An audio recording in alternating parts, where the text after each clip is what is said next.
Hi everyone, what's up guys? Welcome back in your own YouTube channel जिसका नाम है JKSSB online tutorial. आज का दिन बहुत ज्यादा खास है क्योंकि फाइनली JKSSB ने पंचायत अकाउंट असिस्टेंट की फाइनल सिलेक्शन लिस्ट जो है वो डिक्लेयर कर दी है और I very happy to announce and to inform you कि हमारे JKSSB ऑनलाइन ट्यूटोरियल के सीनियर फैकल्टी अजय सर की भी उस सिलेक्शन लिस्ट में उनका नाम है और इनकी भी फाइनल सिलेक्शन लिस्ट में नाम जो है वो दर्ज हो चुका है। और आज का जो स्पेशल वीडियो है ये कोई लेक्चर नहीं बल्कि अजय सर अपनी जो स्ट्रेटेजी है जो इन्होंने यूज की थी पंचायत अकाउंट असिस्टेंट के दौरान। और सबसे अमेजिंग थिंग जो मुझे लगी इनकी पंचायत अकाउंट असिस्टेंट की जर्नी में वो ये कि इन्होंने लास्ट 18 दिन में अपने एग्जाम को ना ही बल्कि प्रिपेयर किया बल्कि इस एग्जाम को क्रैक भी किया।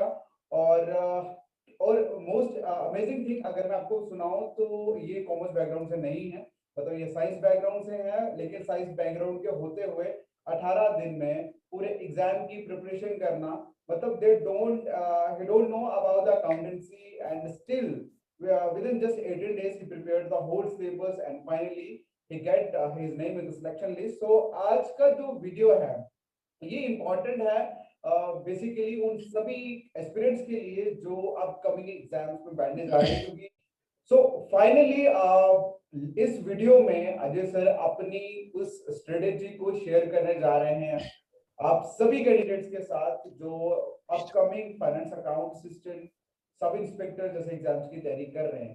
क्योंकि सिलेबस चाहे पोस्ट चाहे डिफरेंट हो बट रास्ता वही सेम रहता है किसी भी एग्जाम को क्रैक करने के लिए। मैं अब कहूंगा अजय सर से कि आप प्लीज स्टार्ट करें अपनी जर्नी के बारे में। फर्स्ट ऑफ ऑल आप बताएं कि किस तरह से आपने तैयारी की और उसके बाद क्या स्ट्रेटेजी रही। देन जो बच्चे एग्जाम की तैयारी कर रहे हैं फाइनेंस अकाउंट असिस्टेंट या सब इंस्पेक्टर जैसे एग्जाम्स की, उनके लिए जो टिप्स और स्ट्रेटेजीज जो आपकी तरफ से इंपॉर्टेंट रहेगी प्लीज। Hi good evening. उम्मीद करता हूँ सब मेरे को अच्छे से सुन पा रहे होंगे। मेरा नाम है अजय, जैसे कि आप जानते हो कि मैं JKSSB ऑनलाइन ट्यूटोरियल में आपका भी फाइनेंस अकाउंट असिस्टेंट में भी आपको इकोनॉमिक्स और साइंस का टॉपिक पढ़ा रहा था। Plus very first of all मैं उन सब बच्चों को कंग्रेट्स कहना चाहता हूँ जिनकी भी आज सिलेक्शन लिस्ट में नाम है। ठीक है, उनकी फैमिली को उनको मेरी तरफ से बहुत बहुत बधाई। और उम्मीद करता हूँ बाकी भी बच्चे देख के काफ़ी कुछ सीखेंगे। बाकी रही बात मेरी सिलेक्शन की, तो टू बी हॉनेस्ट बता दूं कि मेरे को कोई एक्साइटमेंट नहीं है। बेसिकली एक्साइटमेंट खत्म हो गई है अभी। ठीक है, तो मैंने अभी तक अपना लिस्ट देखा भी नहीं, मेरे को किसी और ने बताया था। तो मैंने अभी तक अपना लिस्ट भी नहीं देखा था, तो वो कुछ है नहीं। बेसिकली हम आपके साथ सिर्फ ये मैं शेयर करना चाहता हूँ कि जिन बच्चों को ये लग रहा है कि अभी लास्ट के टाइम पे टाइम कम है, तो ऐसा कुछ नहीं है। बेसिकली JKSSB में ये मेरा फर्स्ट एग्जाम था। मैंने आज से कभी JKSSB में एग्जाम नहीं दिया था। इवन कि मैं सेंटर के एग्जाम देता था जैसे SSC के, पैरामिलिट्री फोर्सेस के, तो उन सब में मैंने सिलेक्शंस ली हुई हैं। ठीक है, तो बेसिकली ये मेरा फर्स्ट एग्जाम था और जो भी इसके सब्जेक्ट थे मेरा एक भी सब्जेक्ट नहीं था एक्सेप्ट मैंने एक तो साइंस पढ़ी हुई थी, एक मैंने इकोनॉमिक्स पढ़ा। बस दो ही सब्जेक्ट मेरे को आते थे, वो भी 20 मार्क्स के थे। तो मैंने टू बी होनेस्ट बताऊं कि जिस दिन डेट आया था लास्ट के 18 दिन में मैंने एक कंप्लीट प्रिपरेशन करी थी। और 18 दिन मतलब ये नहीं बोल सकते कि कम ज्यादा, मतलब अच्छा खासा मैंने टाइम दिया था। तो कम से कम 17-18 घंटे देता था मैं एक दिन के। तो 18 दिन मैंने पढ़ा था। और उसमें आपको मैं सबसे इंपॉर्टेंट बताऊं, जो यहाँ पे सबसे ज्यादा बच्चे लैग करते हैं वो ये होता है कि बच्चे पढ़ते तो बहुत कुछ है, लेकिन पढ़ने में और सिलेक्शन लेने में फर्क होता है। आपको चीजों को मैं बार बार बोलता हूँ कि जब तक चीजों का इम्प्लीमेंटेशन नहीं आएगा, प्रैक्टिस से वो आएंगी चीजें। जितने ज्यादा आप प्रैक्टिस करोगे, आपको मैं बताऊं कि मैंने अकाउंट मेरा सब्जेक्ट नहीं था। मैंने सिर्फ 8 दिन लास्ट के अकाउंट पढ़ा था और उन 8 दिन में मैंने थ्योरी पढ़ने के साथ साथ मैंने जो MCQs थे कम से कम 1000+ MCQs को मैंने 7 से 8 बार रिवाइज करा था। तभी जाके मेरे अकाउंट में 25+ मार्क्स आए थे। और ये बिल्कुल भी नहीं है कि टाइम कम होता है, ऐसा कुछ नहीं होता। वो सब कुछ आपकी डेडिकेशन पे डिपेंड करता है। वो कहीं ना कहीं हम लोग जो सेंटर के एग्जाम देते हैं उन सब का हमें यहाँ पे बेनिफिट तो मिलता है कि वो एक्सपीरियंस गेन होता है। तो ये चीजें पता चल जाती है कि चीजों को किस प्रकार पढ़ना होता है। यहाँ पे ऐसा नहीं है कि बहुत सारे बच्चों ने दिन रात एक किया था।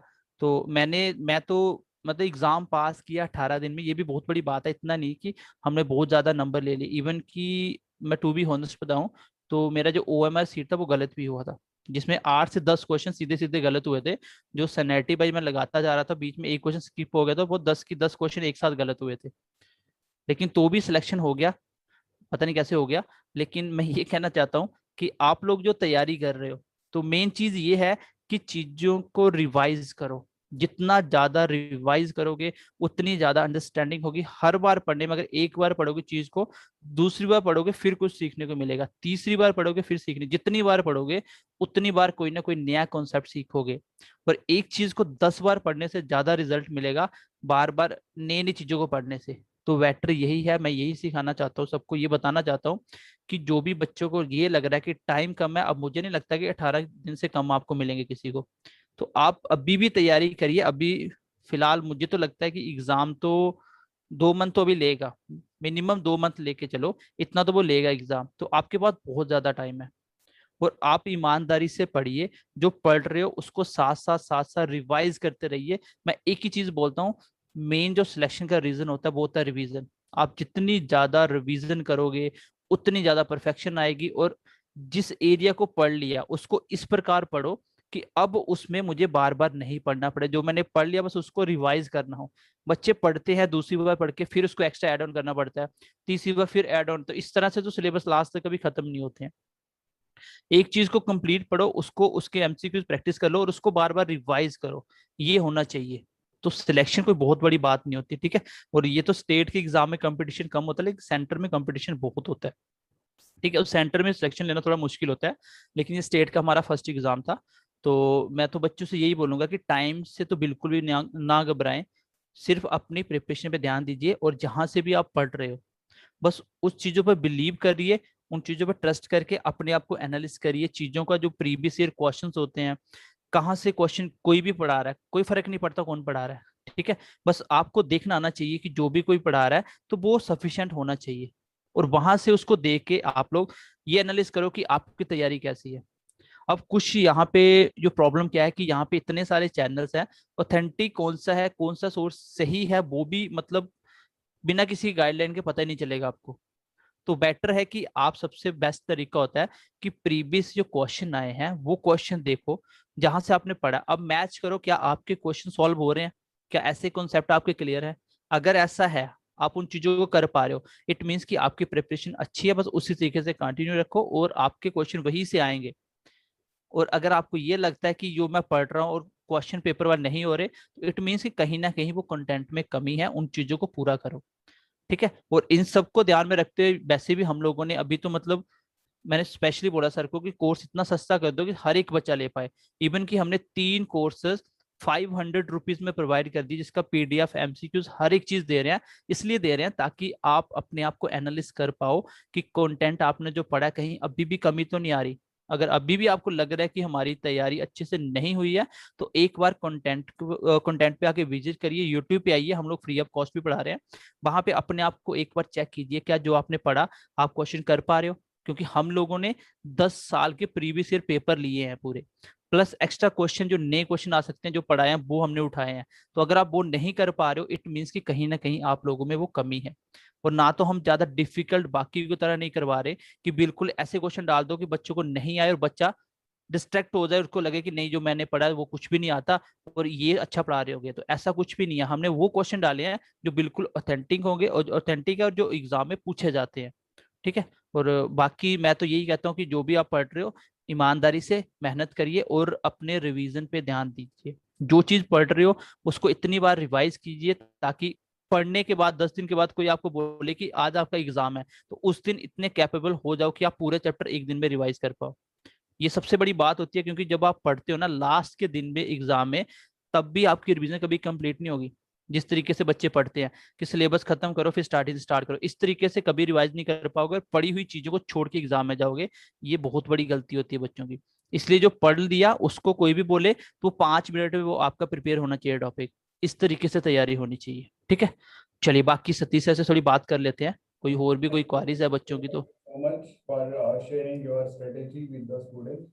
और फाइनली मतलब सभी स्टूडेंट्स से मैं यही कहना चाहूंगा कि जो भी चीजें पढ़ रहे हो रिवीजन पे ज्यादा फोकस करिए। और हाँ, जैसे जैसा ने कहा कि अभी बहुत सारा कंटेंट ओवरलोड है फाइनेंस अकाउंट असिस्टेंट के लिए, क्योंकि ऑलरेडी जो पंचायत का पेपर हुआ है तो आगे पीछे से कुछ ऐसे लोग जिन्होंने कलेक्ट किया हुआ है वो पोस्ट करते रहते हैं, तो जिस वजह से बच्चों के माइंड में भी कहीं ना कहीं वो डाउट्स हो गए, या मतलब वो किसी एक जगह स्टेबल नहीं हो पाते। तो अगर आप कुछ सीरियस बच्चे जो definitely by hook group exam को क्रैक करना चाहते हैं अपकमिंग, चाहे वो फाइनेंस अकाउंट असिस्टेंट का हो चाहे वो सब इंस्पेक्टर का हो, सो सीरियस कैंडिडेट्स के लिए हम लोगों ने एक ऑफर लॉन्च किया है। उस ऑफर में हम finance account assistant, sub inspector और जूनियर असिस्टेंट तीनों का कोर्स सिर्फ 499 में प्रोवाइड कर रहे हैं। और इस 499 में straight from lectures, notes, MCQs to mock test, ये सभी चीजें आपको प्रोवाइड की जाएंगी। और बेसिकली ये आइडिया जो था ये अजय सर का ही था, ताकि बच्चों को कम से कम ये देखने को मिले कि कंटेंट होता क्या है, कंटेंट किसे कहते हैं। क्योंकि अक्सर बच्चे फ्री की तरफ ज्यादा दौड़ते हैं, और बस उसी चीज को देखते हुए हमने बिल्कुल कोर्सेज के प्राइस को डाउन कर दिया है और 499 में पूरे तीनों कोर्सेज को हमने रखा है। और जो भी बच्चे इंटरेस्टेड हैं, जो कैंडिडेट रियली एग्जाम को क्रैक करना चाहते हैं, serious candidates, when I say serious, it means I'm categorizing the particular people who are really willing to crack the exam, who really want to get their name in the selection list. So जितने भी बच्चे selection list में अपना नाम देखना चाहते हैं, वो फर्स्ट ऑफ ऑल इंस्टॉल करें JKSSB online tutorial Android app from play store. Otherwise उस ऐप का लिंक इस वीडियो के डिस्क्रिप्शन में भी आपको मिल जाएगा।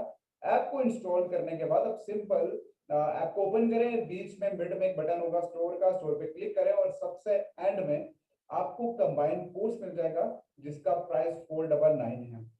अगर किसी बच्चे को प्रॉब्लम आती है, उससे बाय नहीं हो पाता, तो आप स्क्रीन पे नीचे व्हाट्सएप नंबर देख रहे हैं, आप इस व्हाट्सएप नंबर पे मैसेज करें, आपको सारी जो भी प्रॉब्लम होगी वो सॉल्व कर दी जाएगी, आपको पूरी हेल्प की जाएगी। ऑलराइट, तो इसी के साथ अलविदा आप सभी को, और thank you so much for watching this video.